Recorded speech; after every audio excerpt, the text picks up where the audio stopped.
త్వరగా ఫర్దర్ బండి ఆడికేసి పెట్టిలే. ఏమో నాకు తెలిసిన వాడేసారు నాడే. మరి పెట్రోల్ వేపించిటివా? ఏమమ్మా ట్యాంక్ ఫుల్ చేయించుటి. ఆ మాట వల్ల వాడు మీద ఒట్టే చెప్పమని లేడు. వాడు లేదన్నా వాడు అసలు పావులు పెట్రోల్ కూడా వచ్చలేడు కానీ తిక్క ఫుగా కూడా నాడేట్లో పెట్రోల్ అయిపోయింది. పెట్రోల్ వేసుకోండిరా జల్దిరా. ఎండ తగుడుతున్నా నా ఫాను. నానే ఫోన్ తిక్క ఫుగా పెట్రోల్ తీసుకురా. ఏమమ్మా నీ మాటలు వినపడం నెట్టు తక్కువ ఉన్నట్టుదేమమ్మా. ఈయన పడదాలే నీకు పెట్రోల్ తీసుకురా. పెట్రోల్ ఎట్లకి వినిపిస్తలేవు నిజంటే ఆ మాటలు వినిపిస్తలేవు నీవి. పెట్రోల్ హలో హలో హలో మామ జల్దిరా. పడకలరా మీకు ఇట్లా కాదు. ఇంటికి వచ్చి తాగండి.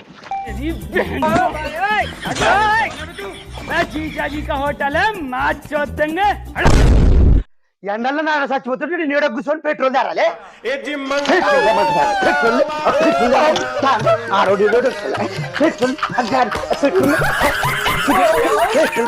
పెట్రోల్